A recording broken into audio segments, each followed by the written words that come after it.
dimulai.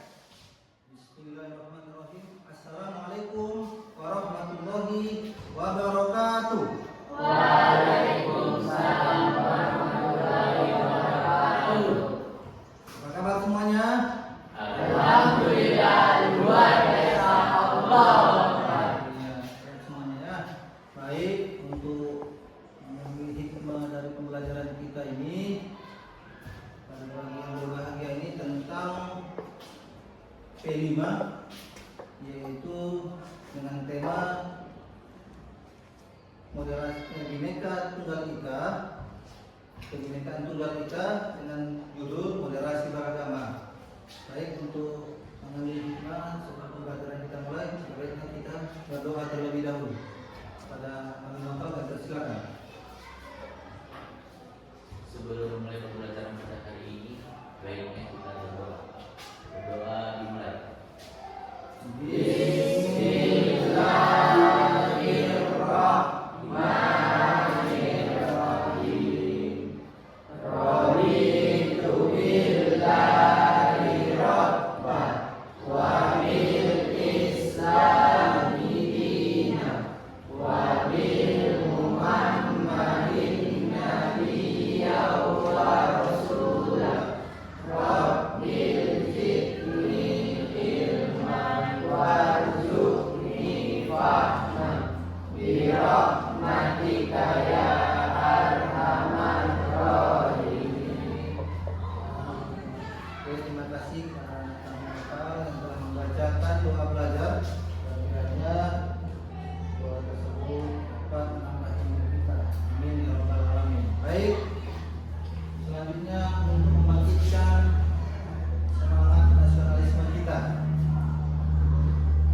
ada baiknya kita menyanyikan lagu nasional yaitu Garuda Pancasila. Ada kami semuanya berdiri.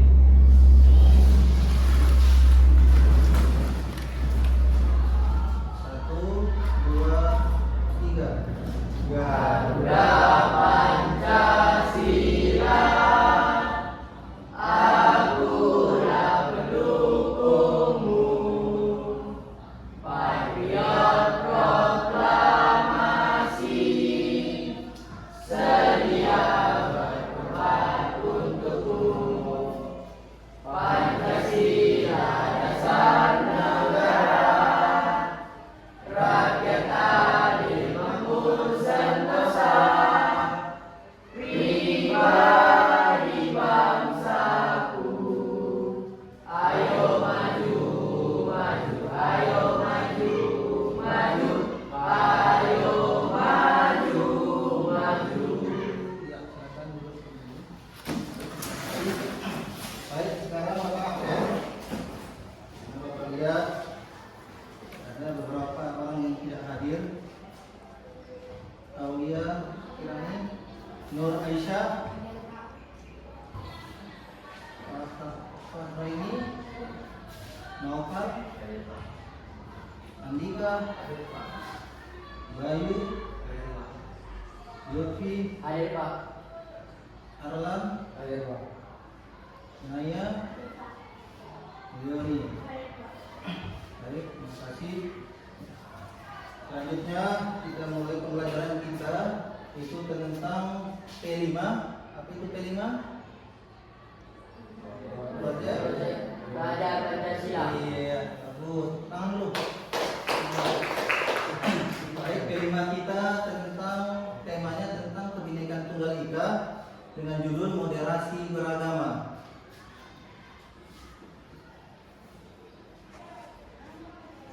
Baik, moderasi beragama itu adalah pendekatan dalam menjalankan agama yang menekankan keseimbangan dan toleransi. Ini berarti menghindari ekstrim dan radikalisme. Apa itu radikalisme? Kekerasan. Iya, kekerasan. Baik, lanjutkan serta menghormati perbedaan antar umat beragama.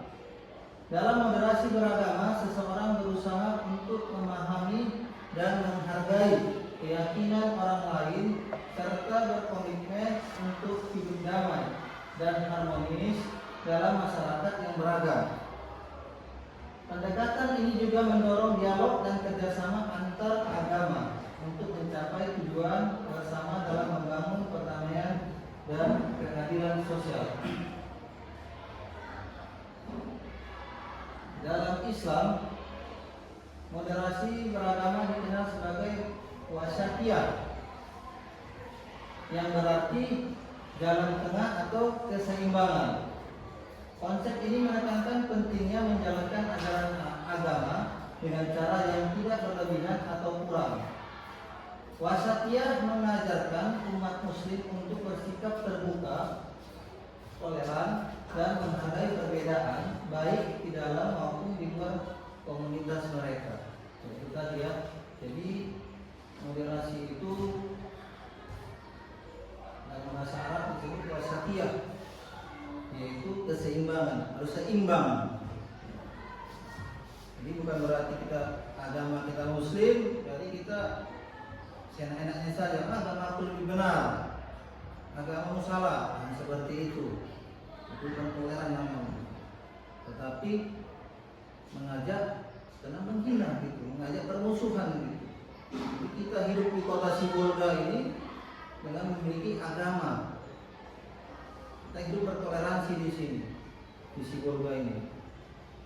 Jadi saling menghormati, saling membantu, dan saling tolong menolong. Islam mendorong penganutnya untuk berperan aktif dalam masyarakat dengan cara yang konstruktif dan damai, serta menghindari sikap fanatik atau ekstrim. Apa tadi fanatik tadi? Ya, lalu berlebihan itu tadi ya.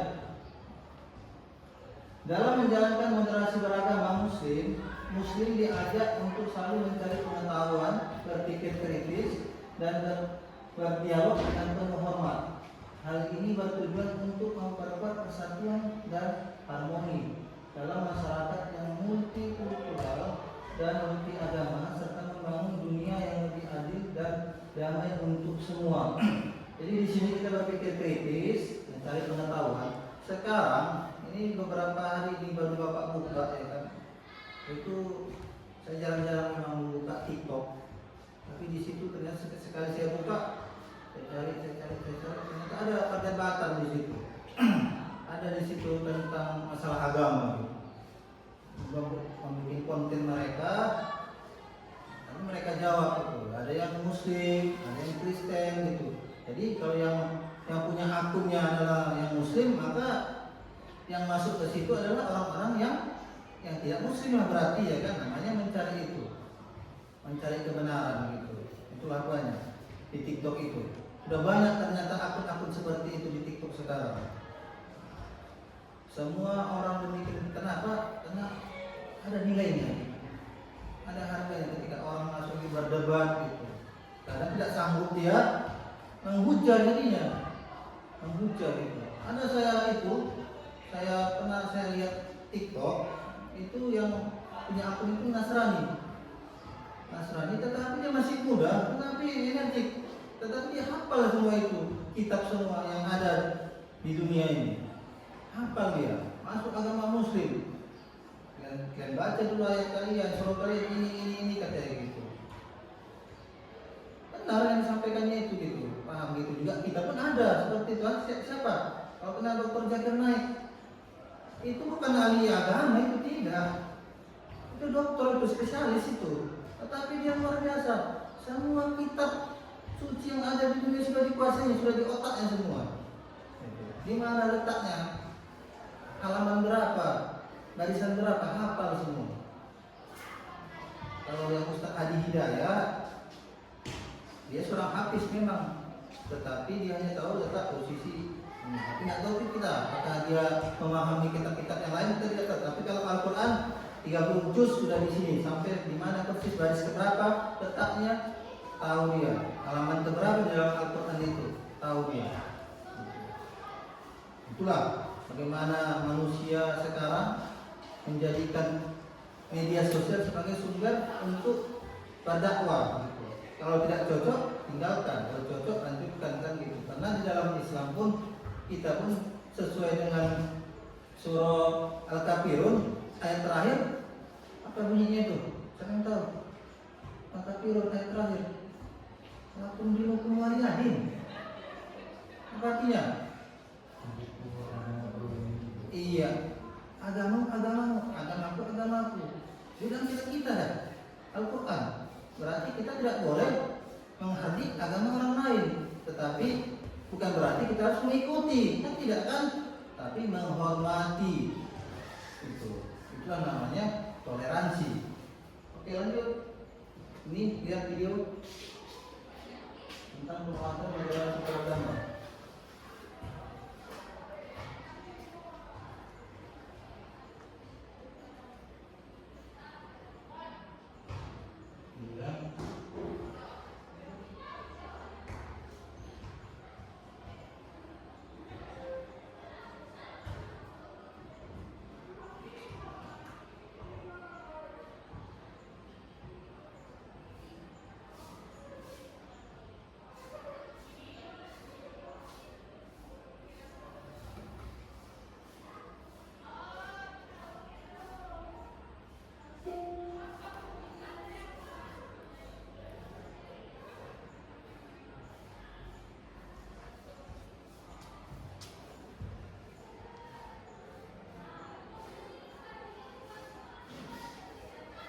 Penguatan moderasi beragama tengah menjadi salah satu program prioritas pemerintah Indonesia.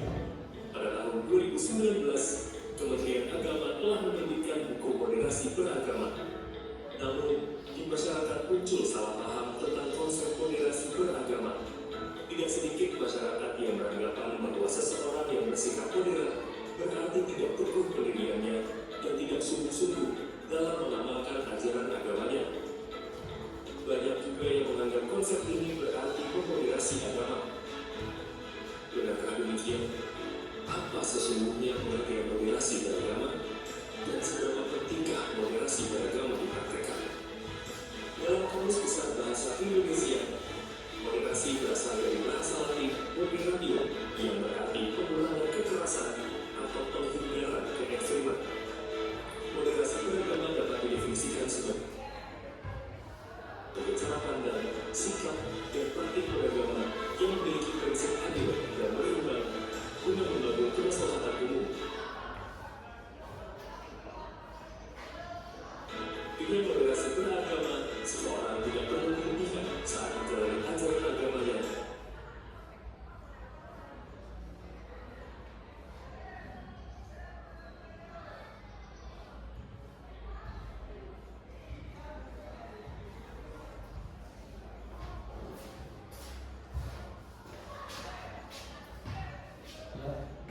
Mungkin dari video ini siapa yang bisa memberi kesimpulan tentang apa?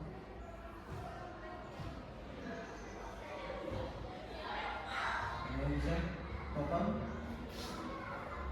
Menurut saya moderasi agama itu adalah bagaimana cara pandang, sikap dan praktik dalam beragama agar tidak berlebihan dan tidak kurang. Oke, ada yang lain?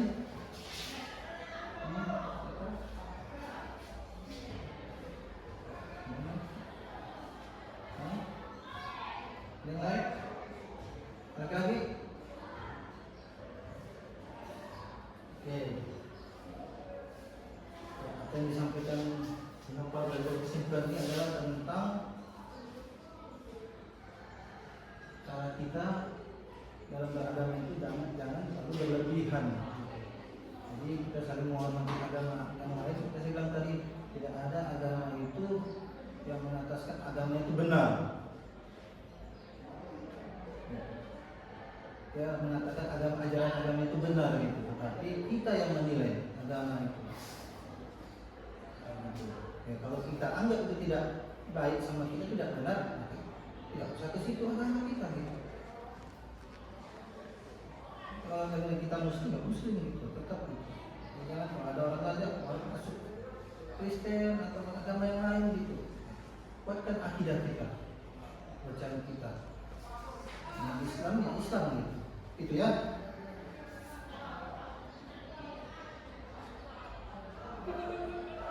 Itu kita lihat lagi video.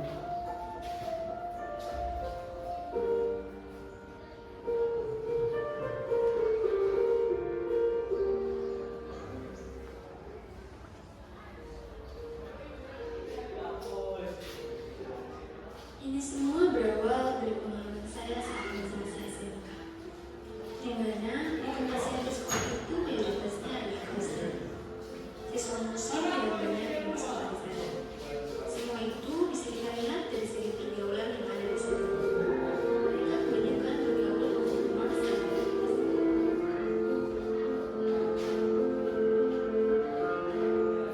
Perkenalkan, nama saya Dina Mustika. Saya adalah ketua OSIS di sekolah saya SMA Negeri 72. Sebelum saya menjadi ketua OSIS, dulu itu saya hanya bergaul dengan teman sekolah saya yang bisa dibilang dunia itu sering. Karena jujur dulu itu saya sedikit takut dan kurang nyaman saat bersama teman yang tidak seagama.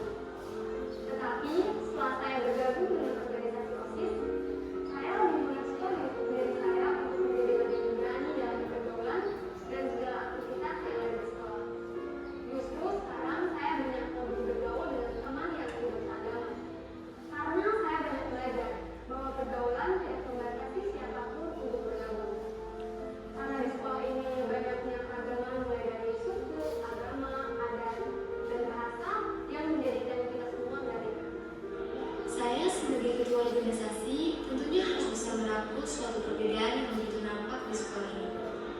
Dalam perbedaan agama, memang sulit untuk menjadikan salah satunya sebagai acuan untuk menyatukan mereka. Di mana ketika kedua perbedaan itu selalu mengutamakan kegiatan keagamaan mereka masing-masing. Saat mereka sedang asik mengeksplor diri mereka dalam pergaulan dengan perbedaan agama, sangat terlihat keingintahuan pada diri mereka untuk mengenal satu sama lain. Keseruan yang sangat sulit untuk terus dilakukan, karena masing-masing memiliki kesibukannya. Apalagi saat mereka sedang asik melakukan kegiatan bersama, tetapi harus terpaksa dihentikan karena kegiatan agamanya masing-masing. Dari situ saya dapat merasakan keterbatasan berteman dalam perbedaan agama, di mana masing-masing selalu mengutamakan kegiatan agamanya. Tentunya kita tidak bisa ikut melakukannya bersama-sama. Yang bisa kita lakukan hanya menunggu waktu untuk kita semua berkumpul bersama dan melakukan kegiatan menarik bersama. Saya selalu mengamati perbedaan yang ada di lingkungan sekolah saya. Kegiatan keagamaan yang selalu menjadi pemisah teman-teman kita sebagai siswa. Apalagi kurangnya kegiatan yang dapat menjalin kebersamaan dalam perbedaan agama. Memang toleransinya terlihat ketika kita saling menghargai perbedaan saat beribadah di tempatnya masing-masing. Tetapi, tidak adakah kegiatan yang dapat menarik mereka untuk satu dalam kebersamaan, tetapi tetap mempertahankan nilai-nilai moderasi.